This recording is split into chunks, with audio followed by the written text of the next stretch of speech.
From Hollywood, California, the Lux Radio Theater presents William Powell and Claudette Coldbert in The Ex-Mrs. Bradford.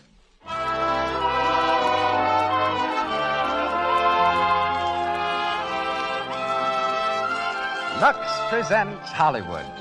Romance, laughter, and mystery are combined for your entertainment tonight in The Ex-Mrs. Bradford, starring Claudette Coldbert and William Powell.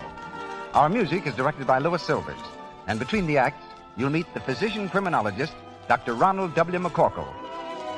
Mr. DeMille steps to our microphone in just a moment. Meanwhile, a brief reminder to all the ladies listening in.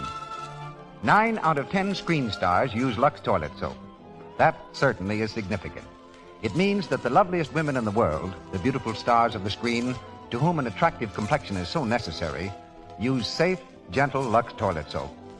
I wonder if you found out what a luxurious, delightful aid to beauty this fine white soap is, and what a grand thing it is to make a daily beauty bath with this richly lathering white soap a regular part of your beauty ritual. You'll be sure of daintiness and sure of skin that's sweet. Lux toilet soap has active lather that carries away every trace of dust and dirt and perspiration, leaves the skin fresh and soft, perfumed with a delicate, clinging fragrance. And when you're tired, you'll find a beauty bath with this luxurious white soap just as relaxing, just as refreshing as a beauty nap. Try it, won't you? Ladies and gentlemen, the producer of the Lux Radio Theater, Mr. Cecil B. DeMille.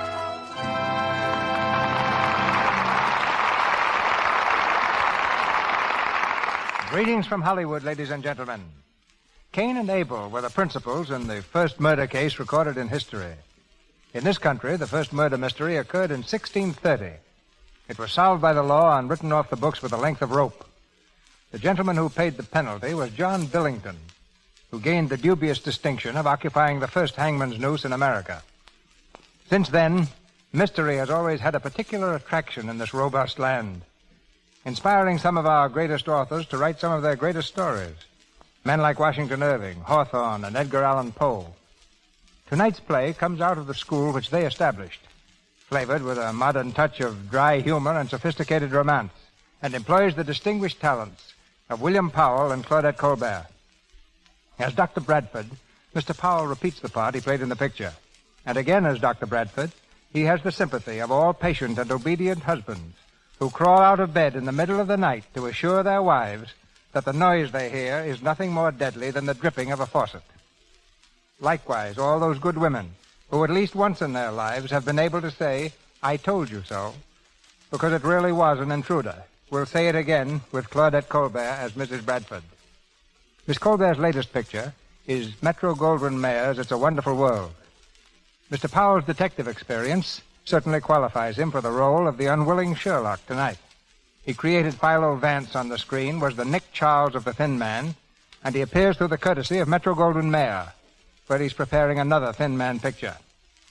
2 feature players from the new RKO film Career also join our cast. John Archer as Nick Martell and Alice Eden as Mrs. Summers.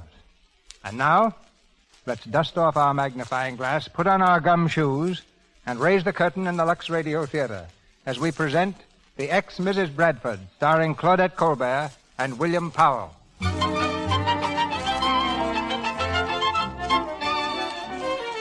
It's the living room in the home of Dr. Bradford.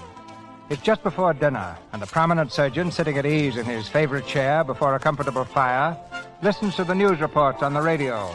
As the butler enters, the doctor holds up his hand for silence. Yes, it was a strange tragedy that took the life of Eddie Sands today at the Imperial Racetrack. War Cloud and Luxury, with Eddie Sands up, were racing neck and neck down to the line of finish. Luxury was pulling away when suddenly Sands fell from the horse.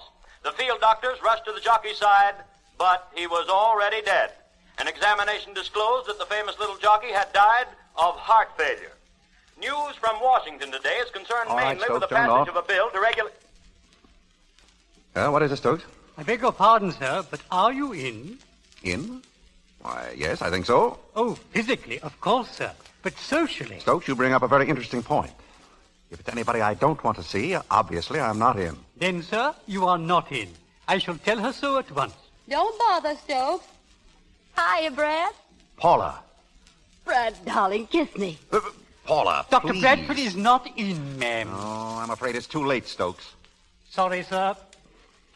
Well, Paula, no one need to ask how you are. Oh, I feel grand. How are you, Brad? You look terrible. Well, I was all right. I thought you were in China. I hoped. Oh, Brad, I almost forgot I brought someone with me. Come in, please. How are you? Brad, this is Mr. Frankenstein. Mr. Frankenstein, how do you do, sir? Are you Dr. Bradford? Yeah? You're sure you're Dr. Bradford? Well, I don't know. I am Dr. Bradford, Paula. Yes, he's definitely Dr. Bradford. Then, Dr. Bradford, I hereby serve you with a subpoena to answer a suit for non-payment of alimony brought by Paula Bradford. Here you are. A subpoena? Huh. Well, for a minute, I was glad to see you, Paula. As for you, Mr. Frankenstein... Oh, am I going to be thrown out again? Stokes, show Mr. Frankenstein the door. Come along, sir. Now, Dr. Bradford, you're going to pay me my alimony or aren't you? A fair question, and it deserves a fair answer. In a word, no. Oh, yes, you are. The judge said so. Paula, I hate to introduce mundane matters into our idyllic relationship, but you already have about 2/3 of the money in California. That has nothing to do with it. It's a matter of principle. You agreed to pay it, and I'm going to make you. If I have to spend all my own money doing it. Well, Stokes? Mr. Frankenstein has been thrown out. Dinner is served, sir. Dinner? Oh, how nice of you, Brad. Lay an extra place, Stokes. Yes, sir.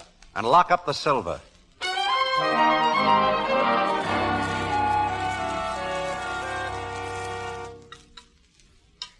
Oh, it's been lovely, Brad. I don't know when I've enjoyed anything more. Very kind. You know, Brad, I've reached a great decision. I'm going to marry you again. Paula, that's the thing I love about you. You're so subtle. Oh, but you see, I'm doing it for your sake. Then you won't have to worry about the alimony. No, Paula. I think you're the swellest girl in the world. If we could have made a go of it, I would never let you divorce me. But our life together was intolerable. Oh, I thought it was fun. Fun? You were making a nervous wreck of me. Almost had me convinced that the coffee always had poison in it. Scrambled eggs were always filled with ground glass. Why, there were murders going on all around me. Oh, for an intelligent man, Brad, you have a very narrow mind. Now, I never have tried to interfere with your career as a surgeon. And you had no right to interfere with my career as a writer of mystery stories. Your writing of mysteries never bothered me. It was your insisting on living them that got me down. You realize that the last 3 months we were married, you kept me so busy running down clues that I spent more time in the morgue than I did in my office. And none of them were my patients either. I beat you to that one. Brad. What? Don't move. I'm not moving. Hey, what are you... Have you got a gun? What's the matter? What are you staring at? The wall behind you. In the living room. It's moving. Oh, is that all? Control yourself, Paula. Stokes! Yes, sir. All ready, sir. Never mind, Stokes. No movies tonight. No movies? Very well, sir. Well, what is this? All new since you've been here, Paula. That wall moves a few feet from the left. And that hole you see up there is our projection booth. What have you done? Turned this place into a neighborhood movie? No, it's just that Stokes and I don't like standing in line. We find this much simpler. Oh. Say, Brad, speaking of murders... Which we weren't. Speaking of murders, that was a marvelous setup at the racetrack this afternoon. Oh, you mean Eddie Sands? Yes. Oh, what a melodrama. An unfortunate accident, Paula, not melodrama. Not melodrama? You're crazy. Well, think of it. The horses thundering down the stretch. Luxury the favorite, 12 lengths in the lead. Millions of dollars riding on his nose. The villain hidden behind the three-quarter pole with a rifle with a Maxim silencer. He shoots. The jockey falls. My dear ex-wife, Luxury wasn't 12 lengths in the lead. There was no rifle fired. The jockey was not shot. The coroner said it was heart failure. I don't quite see how... Excuse me, sir. Yes, Stokes? Mr. North is here, sir. North? Well, this is a coincidence. Send him in. Hello, Doc. Hello, Mike. Say, I'm awfully sorry about this afternoon. This is Mrs. Bradford. Glad to know you. Oh, I didn't know you were married, Doc. I'm not. We're going to be. Oh, no, we're not. Sit down, Mike. Paula, Mr. North is the trainer of Luxury. He's the man who taught Eddie Sands everything he knew. Oh, well, we were just talking about the murder of that poor jockey this afternoon. What? What do you know about it? He was murdered, wasn't he? Yes, he was. What? You see, Brad, I told you. But the report was heart failure, Mike. Doc, you examined Eddie not 2 weeks ago. Did you ever see a finer boy? Was there anything the matter with his heart? No. That's why I couldn't understand. Say, have you been to the police with this, Mike? No. This is my job. Mr. North, did Eddie have any enemies? Some organization of spies, possibly, Paula, that would... will you shut up? What makes you so sure it was murder, Mike? Jockeys have fallen from horses before, you know. Yeah, but Eddie was dead before he fell. How do you know that? The boy didn't have a bone broken, Doc. You don't fall limp and relax like that if you're conscious. Then I found this note in his locker after the race. Oh, please, let me see. You do as I've told you. Keep your mouth shut. No one would take your word against mine. Who wrote this, Mike? I don't know, but I'm going to find out. And you're going to help me. I want you to examine Eddie's body. Oh, that won't be necessary. The coroner will perform an autopsy and... I want you to examine it, Doc. Oh, of course he'll do it, Mr. North. Here we go again. Well, all right, Mike. I'll examine the boy if that'll make you any happier. Thanks, Doc. You keep the note. I'm going to do a little scouring around on my own. I'll meet you back here later. So long, Doc. About 10:30, Mike. Right. Oh, Brad, isn't it exciting? I'll go get my wrap. Paula, we're not going to a party. In fact, we're not going anywhere. I'm going to the morgue. Well, what a coincidence. That's where I'm going.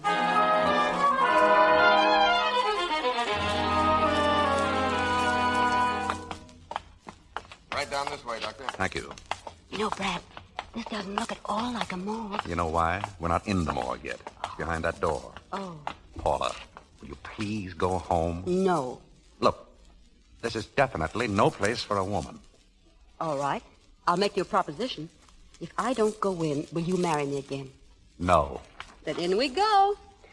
Open the door, please. Yes, ma'am. Oh. Paula. Paula? Joe. Yeah? My assistant has just resigned. Would you mind getting her out in the air? Oh, sure. You know, my wife's the same way. Least little thing frightens her.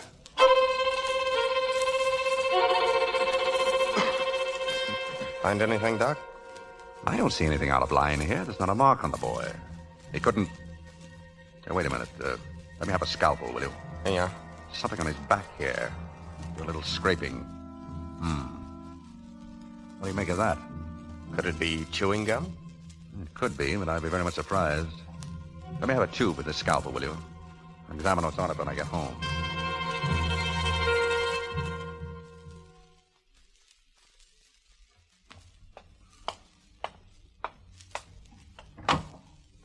Good evening, Doctor. Evening, Stokes. What's that package on the table? It's for Mr. North, sir. Delivered an hour ago. Mr. North? Why was it left here? I don't know, sir. All right, give it to me. Yes, sir. Now, sir, I regret to tell you that... I'll have to wait, Stokes. Oh, but Dr. Bradford, I must tell you that... Hello? Hello, Doc. This is Mike North. Oh, how are you, Mike? I say, Doc, did a package come for me? Why, yes. Okay, keep it for me. I'll be there in 5 minutes. I've got something very hot. All right, Mike. Dr. Bradford, I regret to tell you that... Please, Stokes, not now. Dr. Bradford, Later. I'm going to be busy. Hello, darling. What? What's all this luggage in here? That's what I was trying to tell you. So, wait a minute. What is this, Paula? What are all these grips? Oh, did I forget to tell you, dear? I'm moving in. You... Oh, now, Paula. This is ridiculous. All that this means is that I'll have to move out. You'll do nothing of the kind. You're my bread and butter, Brad, either by marriage or alimony. And the only way you're any good to me is alive. Now you've got yourself mixed up in a murder case. Against my advice, mind you. And it wouldn't surprise me if you got bumped off unless I look after you. Paula, you're a menace to civilization. I'm very serious, Brad. You've got to exercise every precaution. Don't eat anything unless you've had it tested. Don't open a door. And above all, never go anywhere alone. Not that you'll have much chance to. Yeah, I can understand that. Hello? Hello, Dr. Bradford? Yes? Well, this is Mike North, Doc. Mike? Yeah. Look, Doc, did a package arrive for me? Why, you just... Yes. Yes, it came. Okay, look. Look, I'm in a spot. I need help. Will you come right over to the cigar store at Wilshire and Weston? I'll wait here for you. Yes, sure, Mike. And bring the package with you. Okay, Mike.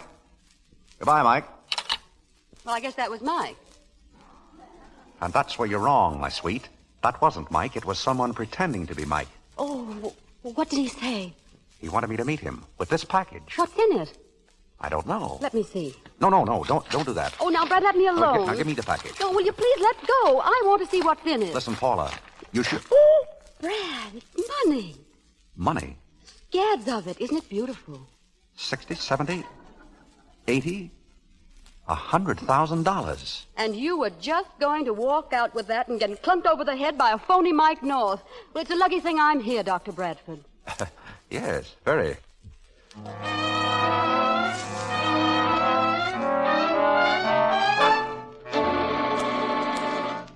Now, listen carefully, Stokes. It was a scalpel, a little knife, and it had a little gummy substance on the blade, and I left it right here on my little desk last night. Now, do you understand? Yes, sir. Well, where is it? I don't know, sir. It must have disappeared. Well, all right, never mind. Has Mr. North called yet? No, sir. Did you try to reach him? Yes, sir. His phone doesn't answer. Try him again. Yes, sir. Did you call those other numbers I gave you? Yes, sir. No one has seen Mr. North since early last evening.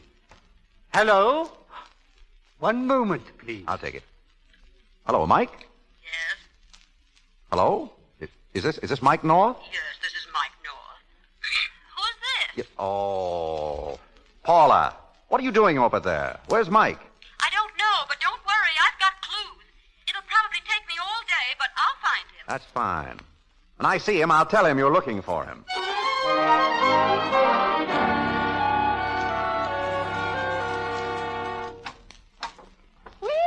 Well. Young Lochinvar home from the wars. Thus me luck, old boy. Consider yourself bust, Toots. Oh, you look tired. I am. 6 operations in one day. Yeah, come on, put this on. My smoking jacket. Say, where did that come from? Well, I've hunted everywhere. Well, if you're going to dig into my girlish heart, that has been in Honolulu, Bali, China, and points west. It went with me. Well, confidentially, I've missed you both. Hey, we're on the verge of getting sentimental. Darned if we're not. How about some dinner? Well, it's Stokes' day off. Now, if you were the right kind of an ex-wife, you'd have dinner ready at home. But as it is, I am the right kind of an ex-wife, and I've got dinner ready at home. Are you serious? Anytime I fix dinner at home, it's serious. Look in there. Oh, Paula, you're swell. You know, it's little touches like this that make a man appreciate a woman about the house. Coming home tired and sitting down for a good dinner. This is... Hey, what is it? What's the matter? Everything looks like jelly. No, darling, gelatin. Jellied consomme, aspic salad, chicken and jelly. Oh, go on. I get the idea. It's all gelatin.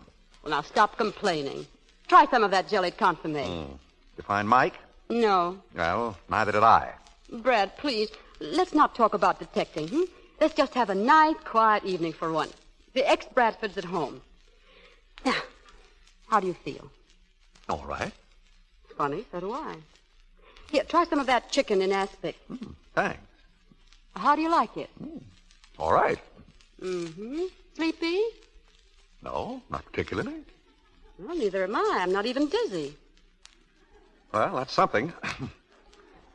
Paula, what are you doing? I always rub gelatin on my arm. Here, put some on your face. It feels good. Do I look all right? You look pretty silly to me. Well, hold out your hand. What for? Hold it out.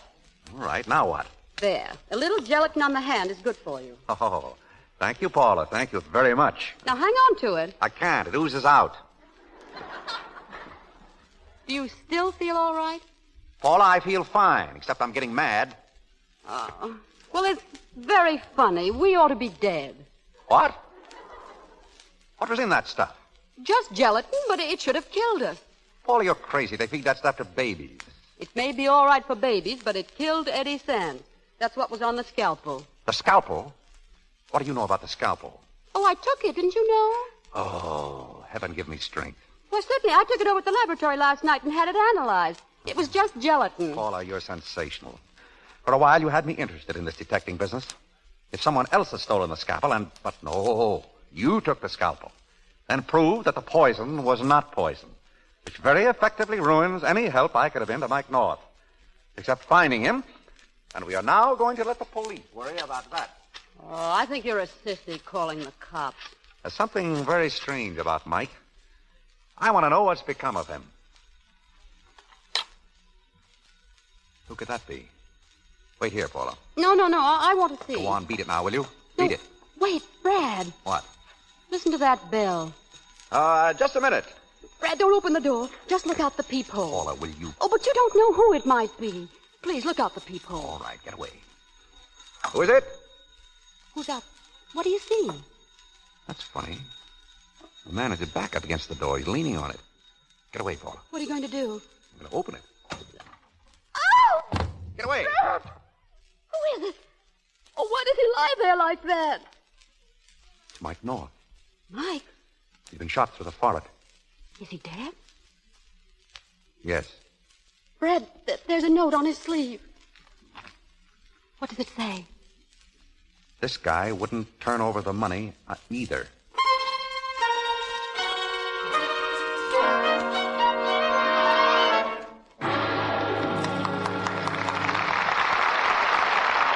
That was Act One of the Ex-Mrs. Bradford. In a few moments, William Powell and Claudette Coldbert will return for Act Two.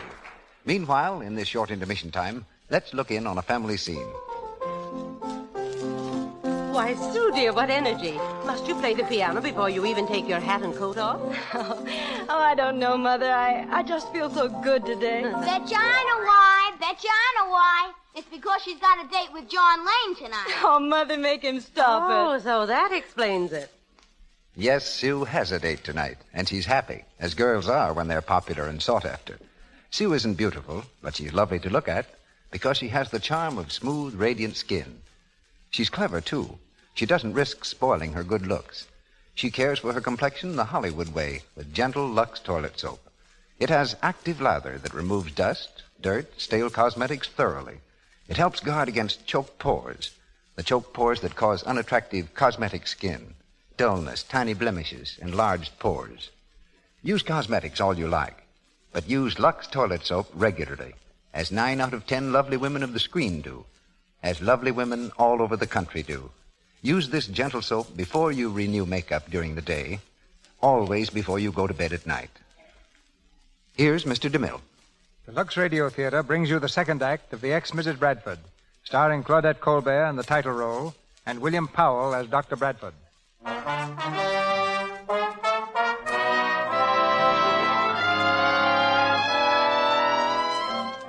few minutes have passed.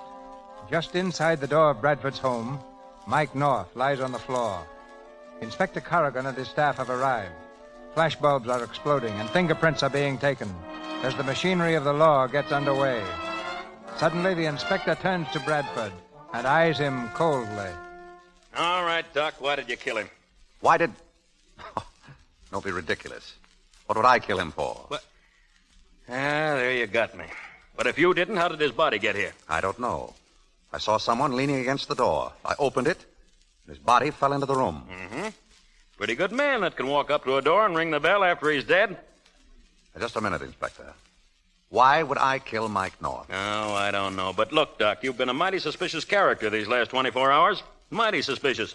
First of all, we got a report that you visited the morgue last night. You found something on Eddie Sands' body and took it away with you.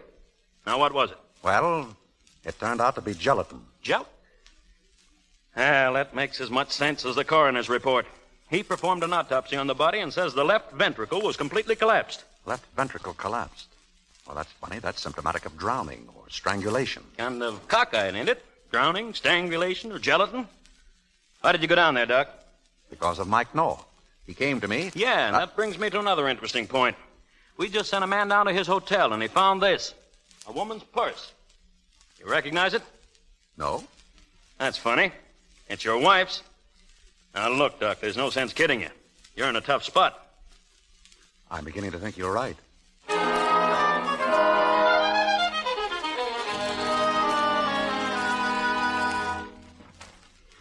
Yes, I'd say you were in a tough spot, Brad. You're now public suspect number 1. You've got to find the murderer to clear yourself. Which is exactly what I'm going to do. You won't find him on the sports page. Paula, I don't want to tell you your business, but in most murders, the motive is money. Now, who stood to make the most out of yesterday's race? The owner of the winning horse? Exactly. See here?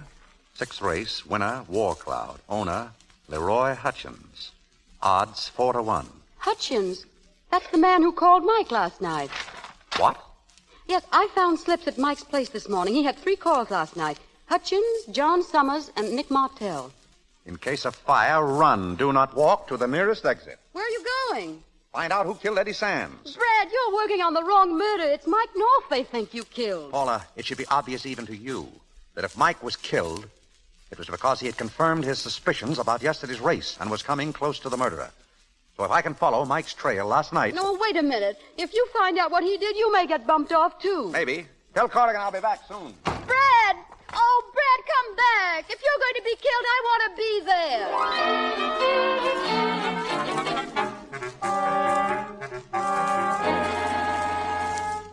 Now, Mr. Hutchins, I'm going to be very frank with you.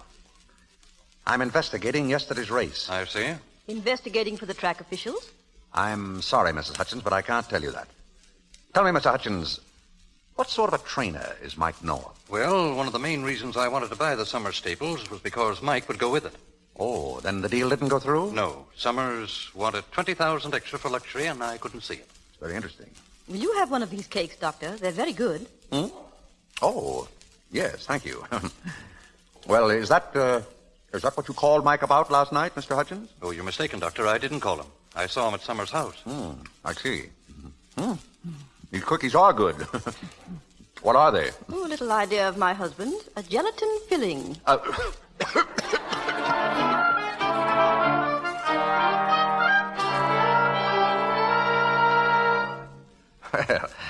that's a very cute colt, Mr. Summers.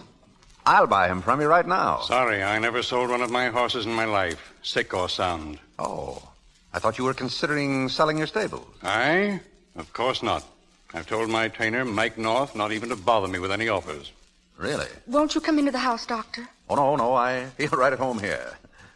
You see, Mrs. Summers, I'm investigating yesterday's race. You mean Eddie's death? Yes. Oh, I'm sorry. John, you explain. Excuse me.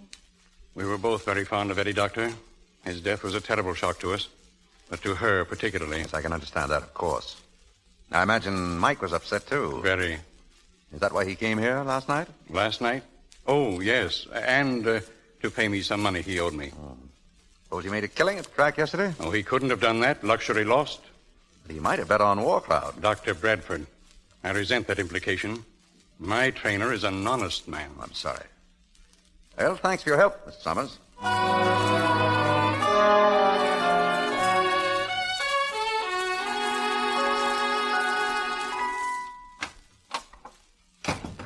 About time you got home. What did you find out, Brad? That I'm not a detective. I've dug up a lot of very promising suspects from whom I've gathered a very interesting array of complete misinformation. But which are lies and which aren't, I don't know. Look, Brad, stop worrying. I've got an idea. Which will probably mean I get in more trouble. No, now don't be silly. We've overlooked our most important clue. The note. Holy. You're right, Paula, the note. A threatening note that was sent to Eddie Sands. So all we've got to do now is find which one of those men wrote it, and we've got the murderer. Who do you suppose that is? There's only one way to find out. How? I'll open the door. Oh, Mr. Bradford, I'm sorry to... Well, hello again, Mrs. Summers. Won't you come in? I hate to bother you, Doctor, but... Oh, I beg your pardon. Well, not at all. Mrs. Summers, Mrs. Bradford. How do you do, Mrs. Summers? How do you do? Dr. Bradford, could you... I mean, if I could see you alone? Of course. In my office? No, don't bother. I'll go. Thank you, Paula. Well? Doctor, where is Mike North?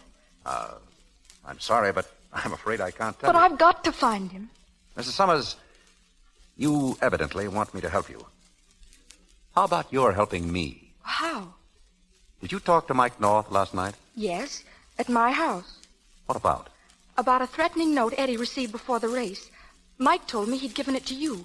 And if you think Eddie was killed, you must think that the person who wrote that note... Is the murderer. Exactly.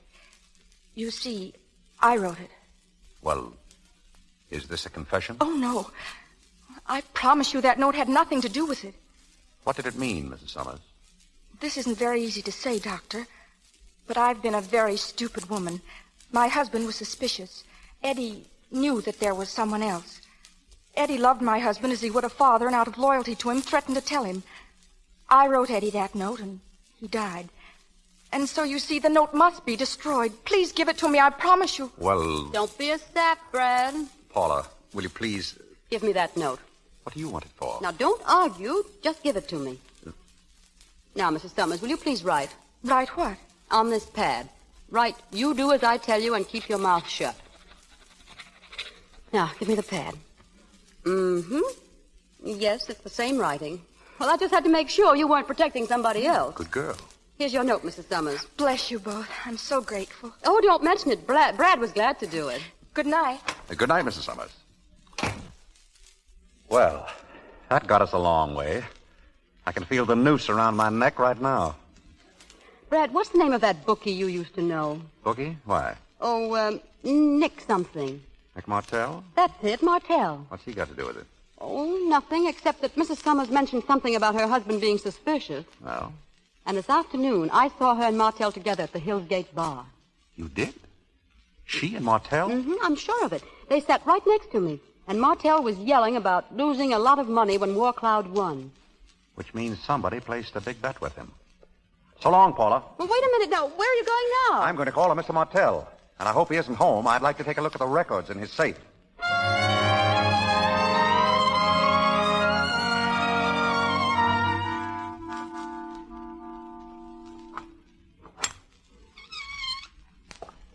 All right, fella. Get away from that safe. Oh. Hello, Nick. I didn't expect you. Yeah, hardly thought you would. Didn't know you went in for opening safes, Doc. Oh, we surgeons open anything. Very funny. Keep your hands up. Didn't think you'd find North in there, did you? I found him, Nick. Not here. He's dead. Well, Murdered. that figures.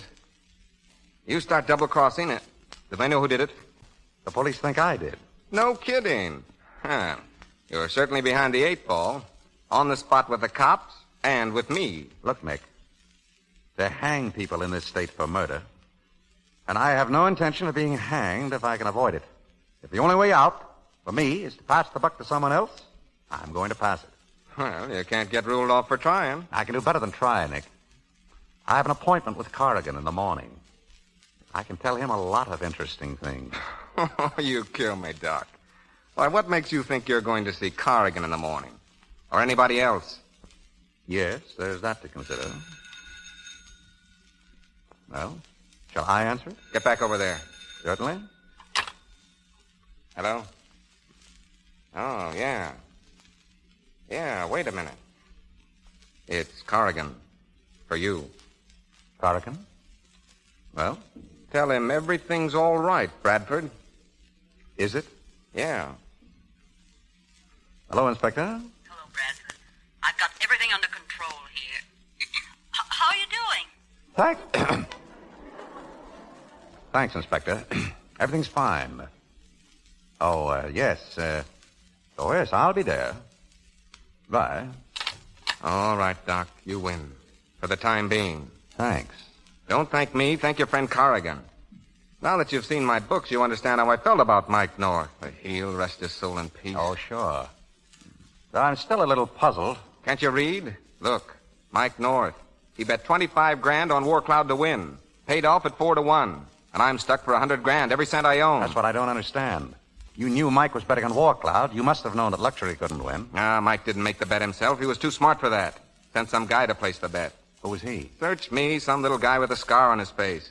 He was going to call me after the race and tell me where to send the winning. And did he? Sure. He said to send it to Mike North.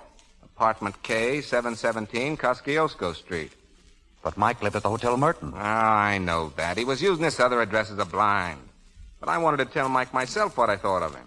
So I phoned his hotel and he came over here. What did he say? What do you suppose? Tried to bluff me. Said he never made the bet. Why would he do that? Search me. But when I told him about the little guy with the scar, he came through quick enough. Took the dough and beat it.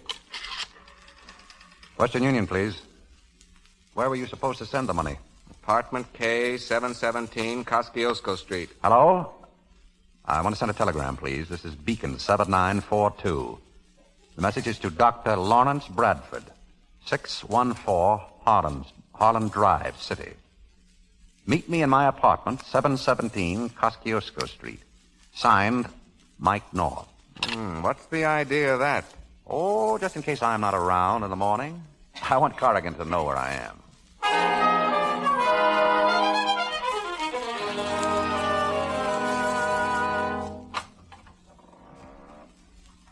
Is that you, Brad? Come on in. Paula, what are you doing here? Oh, I read that phony telegram you sent yourself. I knew you wouldn't let me come down here, so I sealed it up again and came anyway. How did you get in? If you're going to keep on housebreaking, Doctor, you should never be without a hairpin. Now, what did we come down here for? A quick look around, and then you're going to get out. I don't like the looks of this place. Well, it's very cozy. Now, here's all I've been able to find, a box of pills. Capsules. They're so big, I don't see how a person could swallow one. Mike didn't give medicine to people, Paula. And horses have very big throats. But Mike never lived here. How do you know? Well, I asked the janitor. He said the fellow that had this room had a scar on his face. A scar? Mm-hmm. He said Paula, I've got it. Got what? Look. Martell claims that Mike North made a bet on War Cloud, but he didn't. And he didn't rent this apartment either. It was the little fellow with a scar pretending to be Mike. He had it all worked out. Martell was supposed to send the winnings to this address. The little fellow would have got them. But Martell gummed it up by calling Mike, the real Mike, and giving the money to him. That's how Mike found out about this place. And... Paula, move. For heaven's sake, what is it? Spider. Just over your head. Oh, thanks. Well, then, it was the little fellow that was pretending to be Mike that killed him and called you. It's obvious. Paula, it must be obvious if you got it. Now, all we've got to do is to find him, and we've got the murderer. Oh, well, there's no use staying down here. I've looked all over the place. Still, you know, there's one thing very funny about it. What? There isn't any bed. Can you imagine running a room without a bed? My dear protected Paula, have you ever heard of a wall bed? Oh, that's right. Well, where is it? Right in the wall, there. Take it down, What for? I want to look under it. Very well, my sweet. Now you can look to your heart's content. Brad, it's a man. Look out! Who is it? I don't know. Judging from that scar on his face, he's our murderer. But Brad, he's dead. Not a mark on him as far as I can see. Paula, run down to the corner and phone Corrigan to get here just as fast as he can. Well, go on. What are you standing there for? Brad, behind you. The window's open. There's a hand there with a gun. Now listen, Paula. But don't get down, Brad. Please.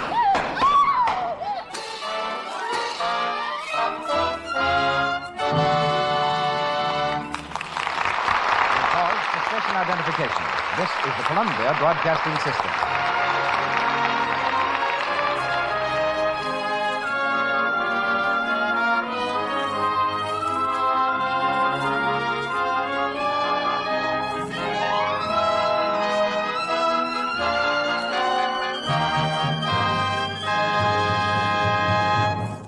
William Powell and Claudette Coldbert continue shortly in the Ex-Mrs. Bradford.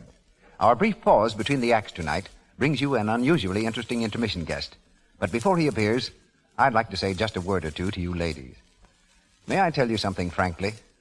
If you neglect your skin, if you go to bed at night with stale cosmetics, dust, and dirt not thoroughly removed, you're running the risk of seeing your skin grow dull, unattractive. But if you use Lux toilet soap regularly, you are helping your complexion to stay smooth and radiant, lovely to look at, and soft to touch. So use Lux toilet soap before you renew makeup, always before you go to bed at night. Don't risk spoiling the natural soft beauty of your skin. It needs the thorough, gentle cleansing Lux toilet soap's active lather gives. Begin tonight to use the soap the screen stars use. Then use it regularly. You'll discover very soon what a really fine complexion soap can do for your skin, for your charm, for you. Our producer, Mr. DeMille. Our special guest is a practicing physician in Hollywood, who, like Dr. Bradford, is also a detective. Dr. Ronald W. McCorkle is a family doctor who also spends many thrilling hours looking through a microscope to see whether two bullets match, or tensely watching a test tube while a blood precipitant test is underway. For 20 years, the police have consulted him in major criminal cases. And we'd like to know, Dr. McCorkle, how a physician like you became a criminologist. It was mostly a hobby in the beginning, Mr. DeMille. I became interested in criminology just as someone else might take up skeet shooting or stamp collecting. Now it's part of my profession. Well, the layman respects the criminologist's positive identification of bullets or fingerprints, but he always has a suspicion in the back of his mind that you may be wrong. What are the chances of your being wrong? It would be practically impossible to be wrong on a fact like a bullet or a fingerprint identification, although, of course, anyone can make wrong deductions from a fact. Take a concrete example.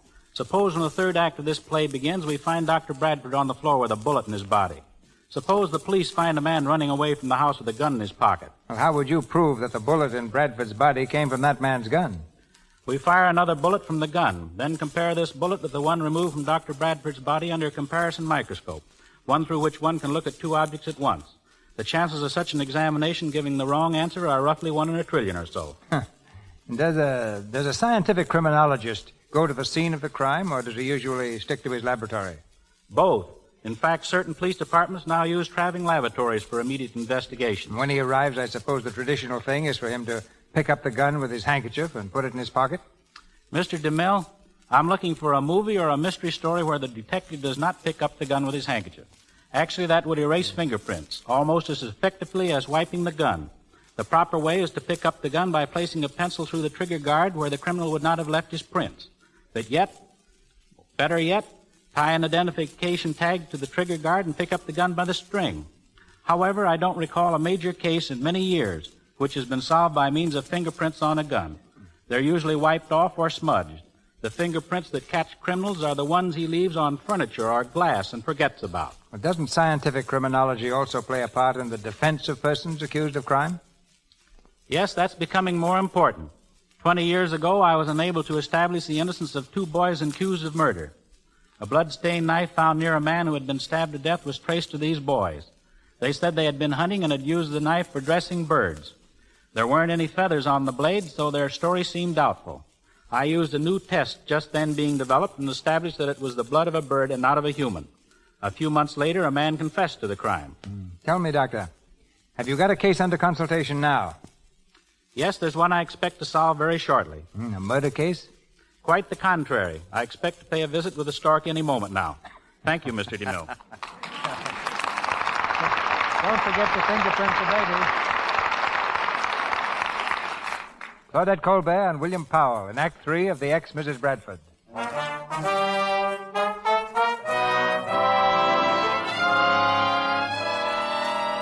Miraculously escaping the assassin's bullets, the 2 amateur sleuths made their way safely home from the apartment. It's morning. Dr. Bradford, suffering only from a slight graze along the side of his head, lies asleep on the couch. Paula, in a traveling dress, bends over him and speaks sadly. Goodbye, Brad. What's the matter? What's going on? I just came in to say goodbye. Where are you going? I don't know. Oh, Brad, I'm so sorry. Well, that's fine. Sorry for what? Well, it's all my fault. I got you into it. I thought it was going to be fun, but when you got hurt... Well, I'm wrong, that's all. I'm getting out. You won't be bothered with me anymore. Not even the alimony? Oh, Brad, that was just a gag to get near you again. Well, it worked. Will you marry me again, Paula?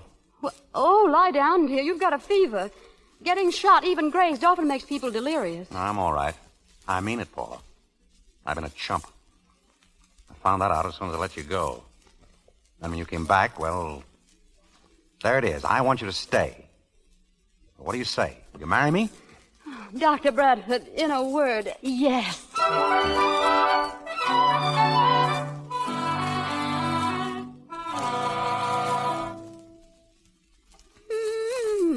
What in the world are you doing? Packing for our wedding trip?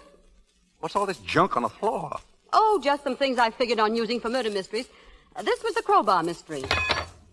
Nothing more mysterious than a crowbar. This was the life preserver mystery. Oh, yes. That ought to drown a man very nicely. What are these? Oh, that was the cutest idea I ever had. A mystery for children. Murder with toys.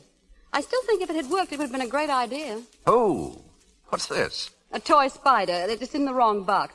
That was another story I had. Give me that. Well, don't lose it. I may use it yet. Look, I killed a spider at Kosciuszko Street last night. What else did we find there? A wall bed. Wall bed. Oh, that's no good. I've got it. Capsules. Capsules are gelatin. Paul, I've been blind. I had it in front of me all the time, and I couldn't see it. Paula, get me those capsules. Right away. Inspector Corrigan is here, sir. Good morning, Doc. Well, you're looking pretty lively for a man who's almost dead. How are you, Inspector? Sit down. Thanks. Oh, this is Mr. Curtis, president of the Jockey Club. How do you do, Miss Curtis? How do you do? Here you are, Brad. The capsule. Oh, hello, Inspector. Good morning, Mrs. Bradford. Well, Doc, we performed an autopsy on Lou Pender. That's a little fellow with a scar. Exactly the same symptoms as Eddie Sands. Left ventricle collapsed. As soon as I saw there was some connection between his death and Eddie's, I notified Mr. Curtis here. This has been a terrific shock to me, Doctor. Horse racing is a clean sport, and we intend to keep it so. I'm sure you will, Mr. Curtis. Now, I've something really interesting to show you and the inspector. What does that look like? Why, a toy spider in a capsule. Something much more dangerous than that. Now, I light a match. Place it under the capsule. The capsule melts. Now, what do you see? A toy out of a capsule. No, you don't. That is a weapon. The weapon with which Eddie Sands and Lou Pender were murdered. What? That's a black widow spider, Inspector. The murderer put the spider in a capsule, which was then placed on the victim's body. I've used a match so as not to waste time, but body heat, particularly at a time of excitement, would melt the capsule, leaving the spider free to bite. A black widow spider? It explains everything, Inspector. The collapse of the left ventricle, the symptoms of strangulation or drowning. Well, that's a new one on me. Now all you've got to do is to catch this spider breeder the next time he goes to work. The next time? Say, wait a minute. Is this going to be an epidemic? Well, he has to commit at least one more murder. I'm sorry, Doctor, but I don't understand. Oh, I beg your pardon. I thought the inspector would have explained everything to you. You see, Mr. Curtis, the murderer was working to get money. That's why he bet on War Cloud, an outside chance. And then murdered the favorite's jockey, Eddie Sands. Thank you, Paula. Mike North was suspicious of the whole affair. Started investigating. And he got too close for comfort, so the murderer killed him. Thank you, Paula. Then Lou Pender, who was working in cahoots with him, knew too much. So he polished Lou off just as he did Eddie Sands. Thank you, Paula. Go on, dear. That's as far as I can go. Oh. Well, anyhow, Inspector, the only fly in his ointment is that he still needs money. Not only has he not won his bet, but he's lost the $25,000 he put up the day before yesterday. So the murderer must strike again, Inspector, the case in a capsule. Then that means the same thing is likely to happen at the track at any time. But that's what we've been explaining to you. Inspector, you've got to stop this thing. It might happen again today. The Barton Handicap, Luxury, and War Cloud are entered. Well, there you are, gentlemen. Get going, Inspector. Yeah, but where? Where would you suggest? You'll have to catch the murderer. I've got other work to do. I should say he has. We're going to get married. Huh? Oh, that'll have to wait, Paula. What? I've got to save that jockey's life. Believe me, Doctor, you can be assured of my full cooperation. Anything that I can do to help you... Thank you. I'll need your help. Number one, I want 8 or 10 motion picture cameras to be placed at my disposal at the track. Yes. Number two, I want to inoculate the jockey who rides Luxury against Black Widow poison. All right. And number three, this is for you, Inspector. I'd like the following ladies and gentlemen in my living room this evening. Mr. and Mrs. Hutchins, Mr. and Mrs. Summers, and Nick Martell. Agreed? They'll be here. Good. Now I've got to run. Oh, Brad, our wedding. Goodbye, Paula. Oh, Brad, this will make a very interesting lawsuit. Non-payment of alimony plus breach of promise. Brad!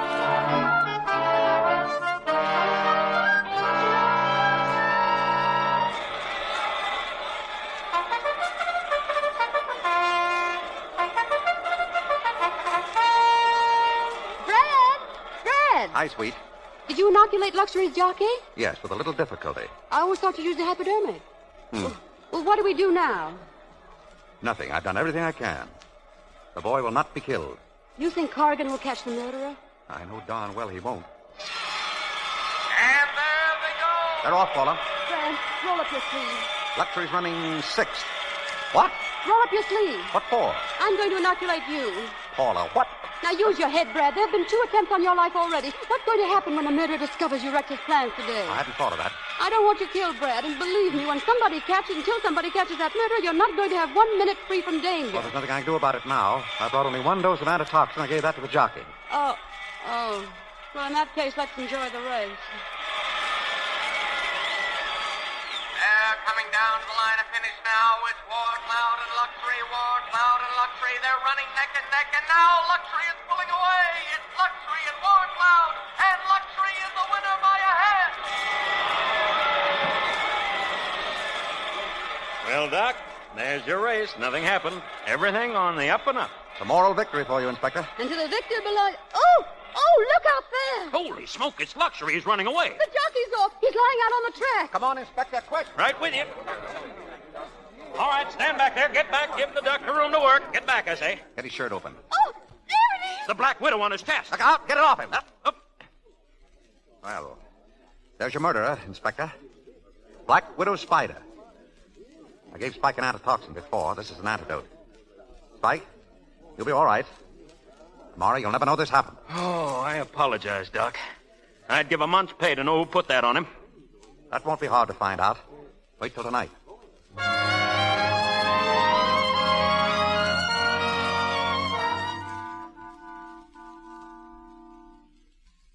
Leroy Hutchins? Present. Mrs. Hutchins? Yes. Nick Martell? I'm here. Paula Bradford? Oh, that's me. Here. Mr. Summers? Right here. And Mrs. Summers? Here. Now, if you don't mind, Inspector, Dr. Bradford, I'd like very much to know why we are here. Well, the doc here had an idea. We figured out that you're all suspects, so we invited you all here. The one that didn't show up was our man, or woman. But unfortunately, you all showed up. Mm-hmm. So that lets the police out of the party. Sorry to trouble you folks. Good night. Well, I guess we can all go now. Yes, you wish? Oh, please don't go. We're such a nice, cozy little group. Say, I'll tell you what. I've got something that might interest you. How'd you like to see some pictures, movies? Right here in the house? I think you might be interested. You're all racing people, and I've got some fine track scenes. I think you'll enjoy this. Sit down, everyone, won't you? Make yourself comfortable. All right. Soaps, turn on the machine. Why, that's today's race. In the paddock. There's Luxury. And there's Warcloud. Exactly. Which is what you're really here to see. I still believe one of you to be guilty. Today, one of you planned another coup. Again, one of you tried to murder Luxury's jockey. We've proven that Eddie Sands was murdered. The same method was tried on Spike Salisbury this afternoon. The murder was committed by placing a capsule on the jockey's body containing a Black Widow spider. The heat of his body melted the capsule. The spider was released to bite the jockey, and the murder was completed. And in just a moment, you'll see the murderer himself. Just before the race, putting the capsule on the jockey's back. That's you up there, Hutchins, leaning against the wall. Yes, I went in for a moment. But he's nowhere near Spike, is he? Oh, look, there's Mr. Martell. He's close, all right. He's putting his hand on Spike's shoulder. Now, wait a minute. Don't try to pin anything on me. Mrs. Summers is patting Spike on the shoulder now. I didn't put anything on him, you can see. Look at Yes, Summers. we saw Mrs. Summers. It's all right. Why is he fixing Spike's shirt in the back? Lights! Why, his chair's empty. I'm over here, Doctor. I was leaving, but I noticed your friends are still outside. Now, if you'll all just move down to that end of the room, please. I've got you covered. That's fine. Congratulations, Doctor. Very clever of you. But you slipped up on one point, the motive. I wanted to ruin you, Martell, because I knew what you'd done to me. You took away from me the only thing in the world I cared for. I'd fix every race there was until you lost every cent you own. But that's all over, I swear. I'm going to kill you, Martell. And you, too, my dear wife. And you, Dr. Bradford, for your inquisitiveness. I don't think you're going to kill anybody with that gun. It's loaded with blanks. Yes? Well, we'll see. I hope that statue over there isn't valuable. Get the gun, Nick! Get it! Hold it, Brad, I'll Grab Summers, boys. You got him, boss. Where's the doc? Hey, Doc! Oh! Doc! Oh! Where's the doc? He's here, he's unconscious. Good. Well, what happened to him? Oh, I went to hit Summers with that buzz and I made a mistake. Oh, Brad Dutt. Oh, look at his bump.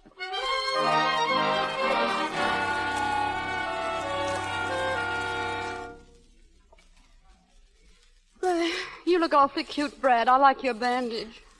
Thanks. The bow looks wonderful. What bow? On the bandage. It was all my idea. Yes, I imagine it was. No. No one else would bother with it. Well, now what about us getting married? Oh, Paula, I wouldn't walk across this room. Any other time I'd be glad to, but tonight I wouldn't walk across this room to marry you. Well, would you walk halfway across? Now you're quibbling. Yes or no, would you? Halfway, huh? Well, all right. Just to prove that the age of gallantry isn't dead. Yeah, I'll walk halfway. All right, come on. There. I walked halfway. That lets me out. Not yet. Stokes, start the movies. Very good, ma'am. That's another idea of mine. See? Talkies. That fellow's a real justice of the peace. Huh? My friends, we are gathered here to join together this man and this woman in the state of matrimony. Do you, Paula Bradford, take this man to be your husband? I do. And do you, Lawrence Bradford, take this woman to be your lawful wedded wife? I do. And may heaven have mercy on my soul.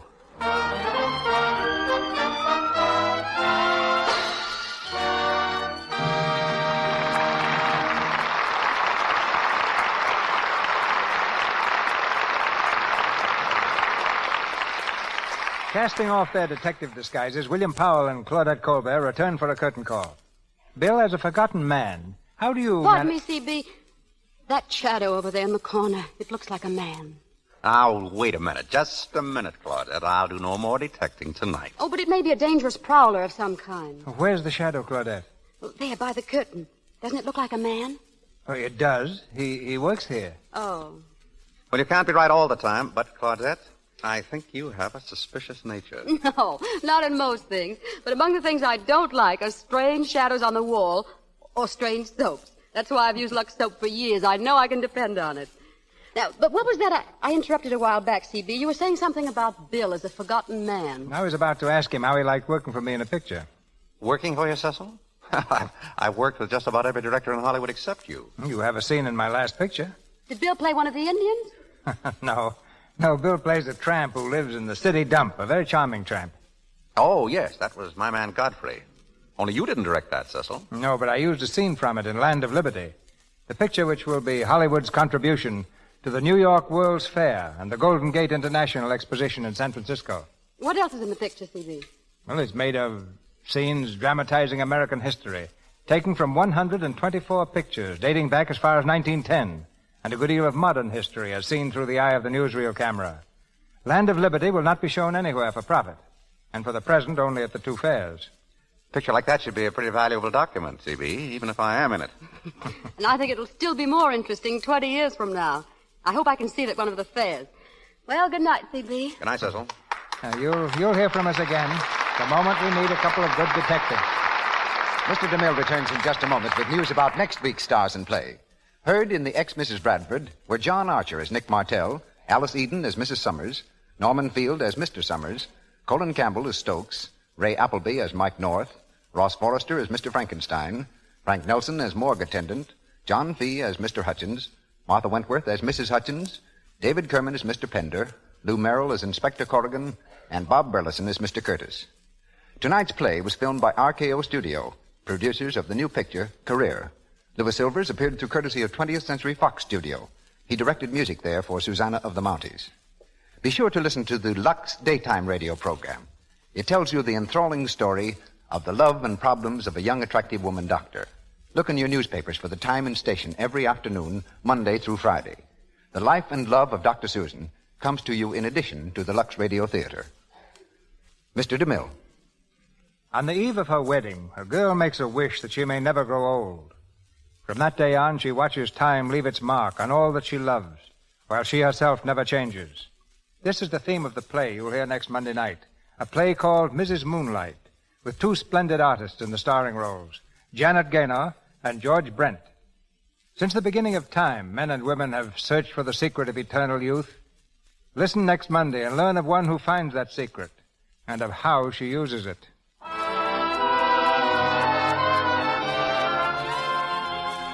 We have just been advised that the readers of Radio Guide magazine have selected the Lux Radio Theater as the best dramatic program on the air.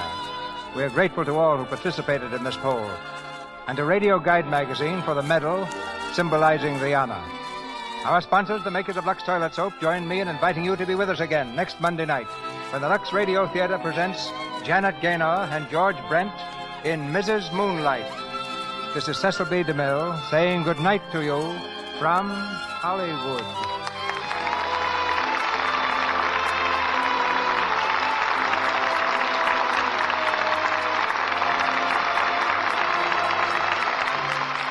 Your announcer has been Melville Ruick. This is the Columbia Broadcasting System.